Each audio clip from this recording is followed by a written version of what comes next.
అంతఃశత్రువులను అణిచివేసి కొన్ని ఆదర్శాలకు విలువలకు పట్టం కట్టి ధార్మిక జీవనానికి ప్రాణం పోస్తూ ఈ లోకంలోనే కాక ఇతర లోకాల వారికి కూడా నిండైన మానవత్వం అంటే ఇది అని ఆచరణపూర్వకంగా నిరూపిస్తూ అందులోని మధురిమలను చవి చూపిస్తూ వేదనాద విభాసురమైన ఒక జీవన స్రవంతి ఈ గడ్డపై వెళ్ళి వెరిసింది. జలజలా సాగే అమృతవాహిని వసుంధరను రసమయం చేసింది, సస్యశ్యామలం చేసింది, సుగంధ పరిమళాలను వెదజల్లే నందనోద్యాలను వెలిగించింది. మానవ సృష్టిలో అరుదైన ప్రమాణాలను కొన్నింటిని నిలబెట్టింది. వాటికి కాలదోషం లేదు. ఆనాటికి ఈనాటికి ఏనాటికైనా మానవతకు గమ్యాన్ని, జీవనానికి అర్థాన్ని, పరమార్థాన్ని సాధించడంలో ఆ ప్రమాణాలు చరితార్థాలయ్యాయి. అలాంటి జీవన చిత్రాలకు పట్టిన అద్దమే ఈ వేద కళాభారతి. గార్గి గురించి మనం ఇప్పుడు తెలుసుకుందాం. వారే ఋషికలు. ప్రతిభ దైవదత్తం. ఆ ప్రతిభకు స్త్రీ పురుష భేదం లేదు. ప్రతిభావంతులు అన్ని కాలాలలోనూ అన్ని దేశాలలోనూ ఉన్నారు, అన్ని రంగాలలోనూ ఉన్నారు.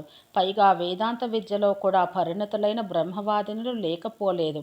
భారతీయులకు పరమ పవిత్రమైన వేదంలో మంత్రద్రష్టలైన స్త్రీలు ఉన్నారు. వారినే ఋషికలంటారు. శ్లోక రచయిత్రులైన మహిళలున్నారు. ప్రాచీన కాలంలో రోమస ఘోష, విశ్వవర, ఆత్రేయి, లోపాముద్ర, వసుక్రపత్ని, ఇంద్రాణి, అపాల, శ్రద్ధ, వైవస్వతి, యమి, పౌలోమి, సూర్య, స్వస్తి, శిఖండిని, ఊర్వశి, శచి, వాక్ లాంటి ప్రతిభావంతులెందరో. వారితో సాటిరాదగ్గ సాధ్వి గార్గి. అసాధారణ వ్యక్తిత్వం. గార్గి వాచక్ను మహర్షి గారాబు బిడ్డ. తండ్రికేమో తన కుమార్తె వాగ్మిగా, విదుషీమణిగా, వివేకవతిగా, విశిష్ట వ్యక్తిగా రాణించాలని ఆకాంక్ష. అందుకే తన భావాలకు అభిరుచులకు తగ్గట్టు వాచక్ను గార్గిని పెంచాడు. తండ్రి ప్రోత్సాహం, ఆశ్రమ వాతావరణం గార్గిలో ఆత్మస్థైర్యాన్ని పెంచాయి. ఆశ్రమాగతులైన వారి సాహచర్యం ఆమెలో ఆధ్యాత్మ విద్యానురక్తిని పెంచింది. మునుల దీవెనలో మోక్ష జిజ్ఞాసను కలిగించాయి. ఋషుల తపస్సులు రుజుత్వాన్ని ఆమెకు కలిగించాయి. బ్రహ్మచారిణులతో సంవాదం పరమనిష్టకు సోపానమైంది. అలాంటి గార్గి సౌజన్యం తపోధనులకు ఆశ్చర్యం కలిగించింది. గార్గి దీక్షకు సంయమి శ్రేష్ఠులు సంతోషించారు. గార్గి వాదబలానికి సహచరులు నిరుత్తరులయ్యారు. గార్గి వైదుష్యానికి సహపాఠకులు తలలు దించారు. క్రమంగా గార్గి కీర్తి ఆశ్రమం దాటింది, మునిపల్లెల్లో ధ్వనించింది, నగరం పొలిమేరల్లో తచ్చాడింది, కోటగోడల్లో విహరించింది, కొలువుకూటం దాకా పాకింది, రాజాస్థానాలలో మన్ననలు అందుకుంది. గార్గి ప్రతిభ రాణించే రోజు రానే వచ్చింది. జనకుని జిజ్ఞాస. అది జనక చక్రవర్తి సభ. మిథిలానగరంలో మిన్నుముట్టిన కొలువుకూటం. ఆ సభలో ధర్మజ్ఞులున్నారు, వేదాంతులున్నారు, నీతికోవిదులున్నారు, సకల కళాపారంగతులున్నారు, సర్వ విద్యా విశారదులున్నారు, పౌరాణికులున్నారు, లాక్షణికులున్నారు, వరిష్ఠులున్నారు, కర్మనిష్ఠులున్నారు, ఋత్విక్కులున్నారు, పరమార్థ చిత్తులున్నారు. ఆ సభ కిటకిటలాడుతూ ఉంది. జనక చక్రవర్తి సింహాసనంలో కూర్చున్నాడు. పేరుకు రాచరికమే కానీ అంతకంటే పెద్దరికం అతనిలో కనిపిస్తోంది. కరవాలంతో కాకుండా కనికరంతో పాలించే కర్మిష్ఠుడాయన. చతురంగ బలంతో కాకుండా చాతుర్యంతో రాజ్యాన్ని పాలించే రాజాధిరాజు ఆయన. హింసలతో వంచనలతో కాకుండా హితబోధలతో శాసించే రాజర్షి ఆయన. సమస్తం పరబ్రహ్మగా భావిస్తూ సార్వభౌమునిగా విఖ్యాతి గడించాడు ఆయన. ఆయన సంపదలు దానం కోసం కానీ అనుభవించడానికి కావు. వ్యర్థాలాపాలతో కాకుండా ఆధ్యాత్మిక రహస్య శ్రవణంతో కాలం గడపడమే జనకుని ప్రవృత్తి. అలాంటి జనకుడు తన కొలువుకూటానికి వచ్చేవారిని నిశితంగా పరిశీలించేవాడు. ఒకసారి జనకుడు ఒక యాగం చేశాడు. ఆ యాగానికి కురు పాంచాల దేశాల నుండి ఎందరో వేద పండితులు వచ్చారు. యాగం పరిసమాప్తమైంది కానీ జనకునికి సంతృప్తి లేదు. అతన్ని ఒక సందేహం పీడించసాగింది. వీరు వేదాంతాలలో పండితులు కదా, వేదతత్వం తెలిసిన వారు వీరిలో ఎవరు అని ఆలోచించసాగాడు. సభలోని పండితులలో బ్రహ్మవేత్త ఎవరో తెలుసుకోవాలనుకున్నాడు. అయినా ఈ పరీక్షకు తాను నేత కావడానికి ఇష్టం లేదు. ఇది పండితుల మధ్య తేలవలసిన అంశం. ఆ స్థానం అత్యంత ప్రతిష్టాకరమైన స్థానం. అందుచేత ఆలోచించాడు. ఒక ఉపాయం పన్నాడు. ఆధ్యాత్మిక చర్చకు ఆలమందల పారితోషికం. కొలువుకూటానికి దగ్గరలో ఒక విశాలమైన మైదానం. ఆ మైదానంలో 1000 ఆవులున్నాయి. ఆవులన్నీ కలకలలాడుతున్నాయి. ఆవుల మీద స్వర్ణాభరణాలు ప్రకాశిస్తున్నాయి. కొమ్ములకు ధనం సంచులున్నాయి. ఆవుల అంబారావంతో ఆ ప్రదేశమంతా శ్రవణయోగ్యంగా ఉంది. ఆవుల వన్నె చిన్నలతో ఆ ప్రదేశం సుందరోద్యానవనంలా ప్రకాశిస్తున్నది. వాటిని ఆవులు అనడం తగదు. తిరిగే మేరు పర్వతాలు, అంతేకాదు సమృద్ధిగా పాలిచ్చే క్షీర సముద్రాలు, సాధు స్వభావంతో మునీశ్వరులను తలపించే గోమాతలు, ఈ ఆలమందలు ఎందుకో అర్థం కాలేదు ఎవరికి. ఎవరికి తగ్గట్టు వారు తమలో తాము తర్కించుకున్నారు. పుణ్యవ్రతం పూర్తి చేసి దానాదుల కోసం సిద్ధం చేశారేమో అనుకున్నారు పేద బ్రాహ్మణులు. విశిష్ట యాగం కోసం సకల సంభారాలతో గోసంపదను కూడా సమకూర్చారేమో అనుకున్నారు హోతలు కొందరు. ఉత్తములైన వారిని ఎంపిక చేసి సత్కరిస్తారేమో అని అనుకున్నారు సామాన్యులు. అయితే సామాన్యుల ఆలోచనలే సత్యం. జనకుడు సభాసదుల్ని సూక్ష్మంగా పరిశీలించాడు. సభలో అశ్వలుడు, భుజ్యువు, అహోలుడు, సాకల్యుడు, విదగ్ధుడు ఉన్నారు. అందరికంటే మిన్నగా యాజ్ఞవల్క్యుడు టీవీగా కనిపించాడు. అందరినీ తేరిపారా చూశాక జనక మహారాజు సభకు నమస్కరించాడు.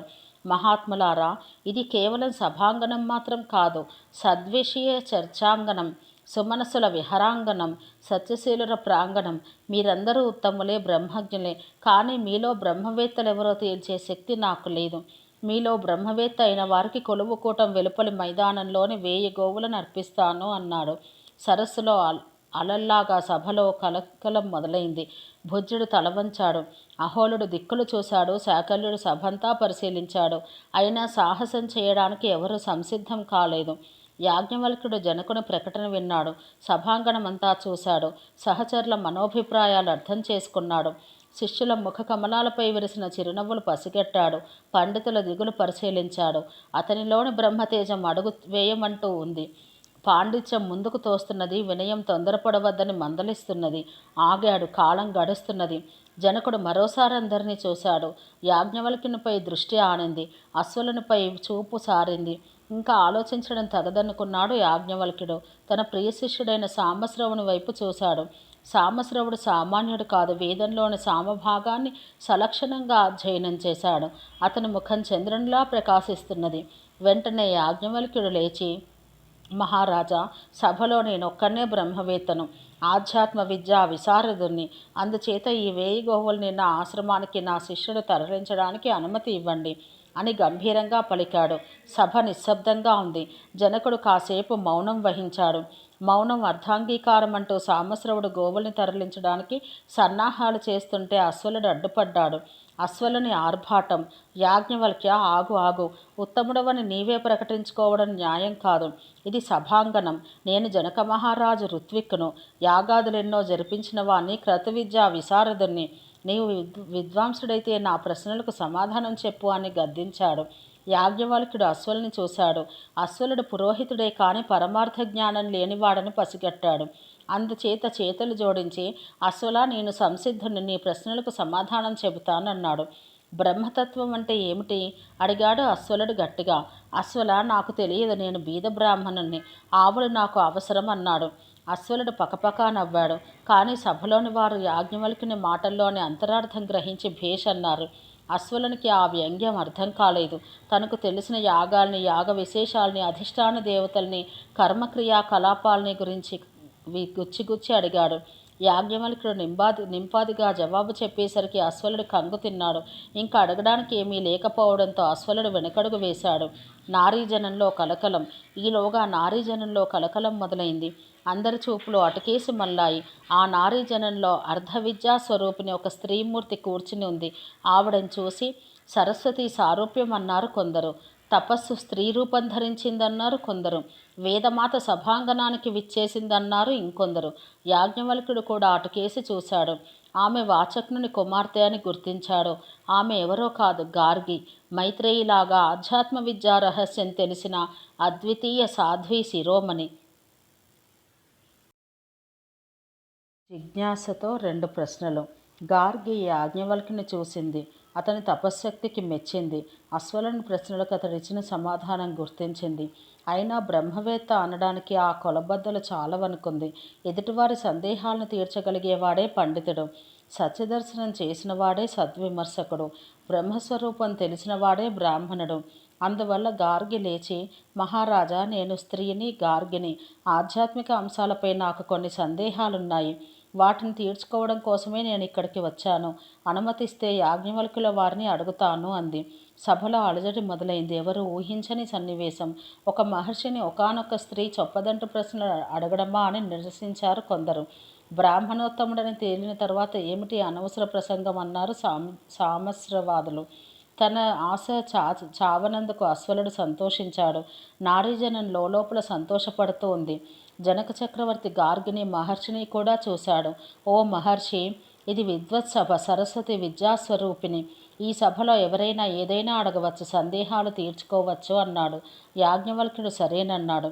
గార్గి మహర్షిని చూసి, మహాత్మా, మనం చూసే ఈ జగత్తులో ఎంతో వస్తుజాలం కనిపిస్తుంది. వీటికి ఆధారభూతం ఏదంటారు అంది. గార్గి ప్రశ్నలోని అంతరార్థాన్ని గుర్తించాడు యాజ్ఞవల్క్యుడు. ఆకాశం సమస్త వస్తుజాతానికి ఆధారభూతం అన్నాడు. అయితే ఆకాశం అనే పదార్థం ఎక్కడ ఉంది? మరో ప్రశ్న వేసింది. ఎక్కడేమిటి? గంధర్వలోకంలో అన్నాడు. ఆ గంధర్వలోకం ఎక్కడుంది? సూర్యలోకంలోనే. అదెక్కడుంది? చంద్రమండలంలో. చంద్రమండలం ఎక్కడుంది? నక్షత్రమండలంలో. నక్షత్రమండలం ఎక్కడుంది? అది దేవతల లోకంలో అన్నాడు. దేవలోకం ఎక్కడుంది? మరలా ప్రశ్నించింది గార్గి. ఇంద్రలోకంలో. ఇంద్రలోకం ఎక్కడుంది? ప్రజాపతి రాజ్యంలో. ప్రజాపతి రాజ్యం ఎక్కడ? అది బ్రహ్మలోకంలో. బ్రహ్మలోకం ఎక్కడ? స్థిరంగా అడిగింది గార్గి. ఈ సంవాదంతో మహర్షి చిరాకు పడ్డాడు. తల పగిలి నేల పడుతుంది. గార్గి, చొప్పదంటు ప్రశ్నలు వెయ్యకు. ఈ ప్రశ్నలకు అంతూ పొంతూ అసలుండవు. ఆది అంతాలు లేని ప్రశ్నలు ఎప్పుడు ఉంటాయి. అసందర్భ ప్రసంగం పనికిరాదు. వీటికి జవాబు చెప్పడం వ్యర్థం. ఇలా అడుగుతూ పోతే తల పగిలి నేల పడుతుందన్నాడు మహర్షి. మహర్షి మాటలకు గార్గి బెదిరింది, వెనక్కు తగ్గింది. అయినా ఊరుకోలేదు, ధైర్యం తెచ్చుకుంది. జనక చక్రవర్తి ఈ ప్రశ్న పరంపరను జాగ్రత్తగా గమనిస్తున్నాడు. సభ పెడదారి పట్టడం జనకునికి నచ్చలేదు. అదేగాక ఆడవారిని హతాశలు చేయడం కూడా ఇష్టం లేదు. అందుచేత గార్గిని చూసి, గార్గి, ప్రస్తుతాంశం బ్రహ్మవేత్త ఎవరనే నిష్కర్ష మాత్రమే.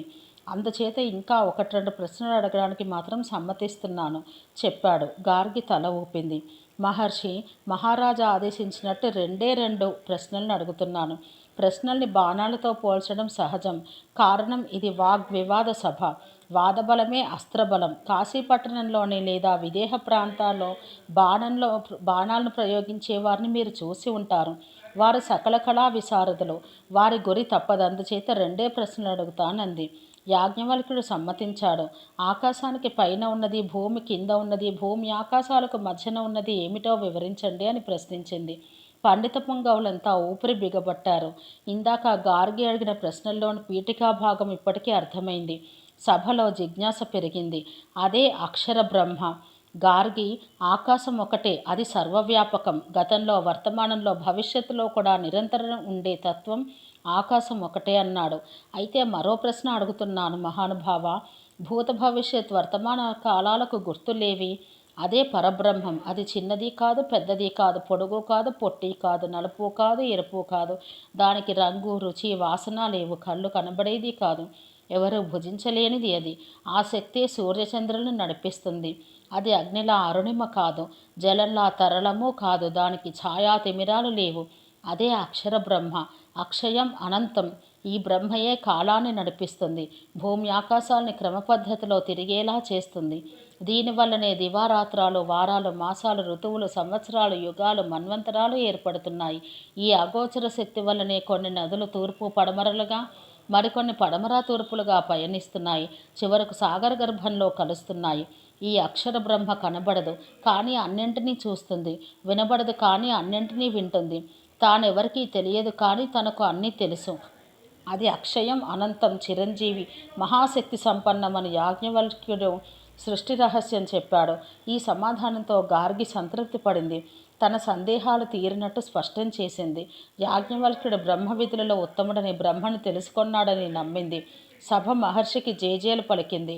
జనక మహారాజు సంతోషించాడు. ఆధ్యాత్మిక రహస్యాలు తెలిసినందుకు ఆనందించాడు. గార్గి గార్హస్యం. గార్గి పేరు దశదిశలా వ్యాపించింది. ఆమె మేధస్సుకు పండితులు మెచ్చుకున్నారు. గార్గి విదుషీమణి అయింది. వాదబలానికి బ్రహ్మచారినిలా జీవించాలని అనుకుంది. కుమార్తె నిర్ణయం తండ్రికి నచ్చలేదు.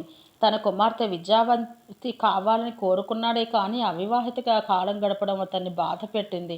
ఎన్నోసార్లు నచ్చ చెప్పాడు, కానీ ఫలితం శూన్యం. గార్గికి బాల్యం ఎప్పుడో గడిచింది. యవ్వనం జారిపోతూ ఉంది. వృద్ధాప్యం స్వాగతం పలుకుతున్నది. కానీ ఇవేవీ పట్టించుకోకుండా గార్గి సన్యాస దీక్షతో, ధ్యానంతో కాలం గడుపుతూ ఉంది. ఒకనాడు నారదుడు వచ్చాడు. గార్గి నారదునికి అతిథి సత్కారాలు చేసింది. నారదుడు సంతోషించాడు.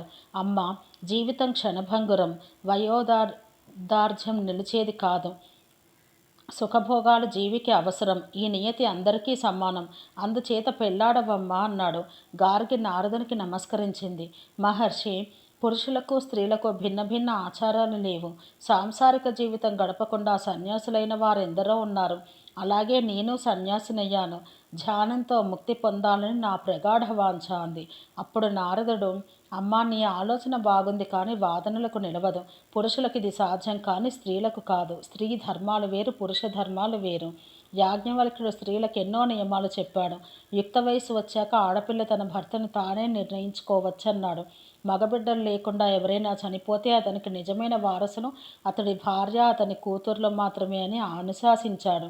యాజ్ఞవల్క్యుడు బ్రాహ్మణోత్తముడు కదా, జనక మహర్షి సత్కారాలు అందుకున్న మహనీయుడు కదా, అంచేత వివాహం ఆడవమ్మా అన్నాడు. అంతేకాదు, వివాహిత కాని స్త్రీ దేహం అపవిత్రం, వారికి మోక్షప్రాప్తి లేదు అని నిక్కచ్చిగా చెప్పాడు. ఒక్కరోజు మాత్రమే గార్గి ఇబ్బందిలో పడింది. ధర్మోపదేశం చేసేవాడు దేవర్షి, సకల శాస్త్ర మర్యాదలు తెలిసిన సత్పురుషుడు. తాను కోరేదేమో ముక్తి.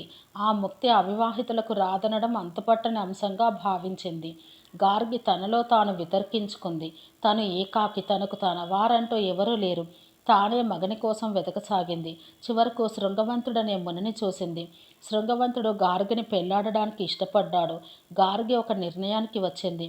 మహర్షి, నేను నారద ఉపదేశానుసారం వివాహం చేసుకోవాలనుకుంటున్నాను. నాకు సంసారంపై రక్తి లేదు, కుటుంబ జీవితంపై అనురక్తి కూడా లేదు. మన వైవాహిక జీవితం ఒక్కరోజు మాత్రమే. అందుకు సమ్మతిస్తే నిన్ను పెళ్లాడతానన్నది. శృంగవంతుడు ఆలోచించాడు. గార్గి, నేను ఒక్కరోజు కోసం నిన్ను ఎందుకు పెళ్లాడాలి? పెళ్లాడి శాశ్వతంగా ఏకాకిగా అవివాహితంలాగా ఎందుకు జీవించాలి?